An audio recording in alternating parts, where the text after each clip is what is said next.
આ તરફ વડોદરાની વાત કરીએ, અહીંયા પણ ગરમીનો પારો 42 ડિગ્રીને પાર પહોંચી ગયો। કમાટીબાગ પ્રાણી સંગ્રહાલયમાં વન્યજીવો માટે ખાસ વ્યવસ્થા કરવામાં આવી છે। પ્રાણીઓના પિંજરામાં પાણીના કુંડ અને બરફની પાટ મૂકવામાં આવી। રજાનો દિવસ હોવાથી કમાટીબાગ પ્રાણી સંગ્રહાલયમાં પ્રવાસીઓની ભીડ છે।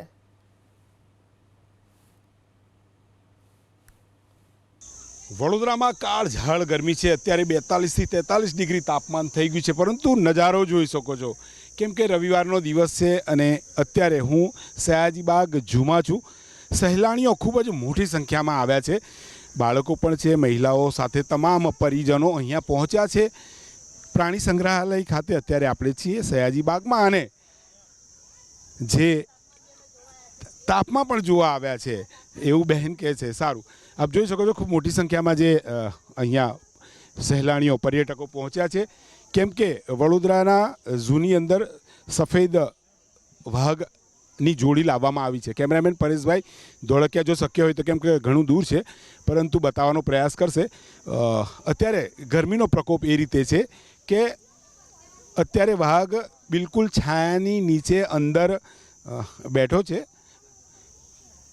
બહાર પાણીના કુંડ પણ છે, પરંતુ પાણી પણ એટલું ગરમ હશે, એટલે તમામ જે પ્રાણીઓના કક્ષ છે ત્યાં વ્યવસ્થાઓ જોવા મળી રહી છે। પાણી સાથે બરફની પાટ અને તમામ વ્યવસ્થાઓ જોવા મળી રહી છે। ખૂબ મોટી સંખ્યામાં સહેલાણીઓ પણ છે। અહીંયા કેટલાક લોકો મારી સાથે, તેમની સાથે વાત કરું। સાહેબ, શું કહેશો? ધોમધકતો તાપ તો છે જ, પરંતુ અહીંયા તમે પહોંચ્યા છો સફેદ વાઘ અને તમામ જોવા માટે। હા, જોવા સરસ છે, એમ દેખવા લાયક છે અને બહુ સારું છે, અને વાઘે બહુ સરસ છે, એક નવો આવ્યો છે વ્હાઈટ વાઘ, સારું છે।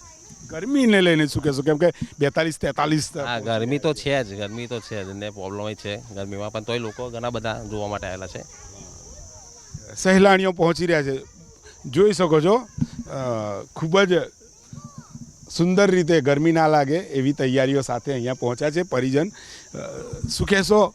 બચ્ચાને લઈને પહોંચ્યા છો, ગરમી એનું કામ કરી રહી છે, પરંતુ તમે રજાના દિવસે અહીંયા જે વાઘસિંહ જોવા માટે બાળકને લઈને પહોંચ્યા। હા, નાનો છોકરો છે તો એને જોવાની મજા આવે, પહેલી વાર જોવે છે તો અત્યાર સુધી શું ફોટામાં જોયા હોય, રિયલમાં જોવો તો એને પણ મજા આવે।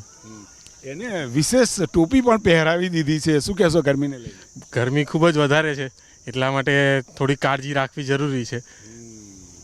કાળજી રાખવી જરૂરી છે। અને વડોદરાની વાત કરીએ તો અત્યારે 42 થી 43 ડિગ્રી તાપમાન, અને જેમ સમય આગળ વધશે હવામાન વિભાગની આગાહી મુજબ 44 ડિગ્રી સુધીનું તાપમાન થશે। પરંતુ વડોદરાના જે સયાજીબાગ ઝૂની અંદર પ્રાણીઓ, પક્ષીઓ અને તમામને જોવા માટે ખૂબ મોટી સંખ્યામાં અહીંયા સહેલાણીઓ આવી રહ્યા છે। ગરમી એનું કામ કરી રહી છે, પરંતુ જીવનની અંદર જે હાલ વેકેશનનો સમય પણ છે, એટલે અનેક બાળકો સાથે ખૂબ મોટી સંખ્યામાં પરિજનો અહીંયા પહોંચી રહ્યા છે। ગરમી તેનું કામ કરી રહી છે, પરંતુ અહીંયા સહેલાણીઓ પ્રાણીઓ, પક્ષી અને તમામને જોઈને આનંદ કરી રહ્યા છે। જો કે જરૂર તે લોકો કાળજી પણ લઈ રહ્યા છે, ચશ્મા, ટોપી સહિતની જે સંસાધનો ઉપયોગ કરી રહ્યા છે। સતત પાણી પીતા પણ કેટલાક લોકો જોવા મળી રહ્યા છે। ત્યારે ગરમીની અંદર કેમ કે સયાજીબાગ ઝૂ છે, લોકો આવી રહ્યા છે, પરંતુ જો કામ ન હોય તો જાહેર રસ્તા ઉપર અથવા બહાર બપોરે 1 થી 4ના સમયે ના નીકળીએ તો હિતાવહ રહેશે, કેમ કે વડોદરાની અંદર હાલ હીટવેવની અસર જોવા મળી રહી છે। કેમેરામેન પરેશ ધોળકિયા સાથે લોરેન્સ પરમાર, ABP અસ્મિતા, વડોદરા।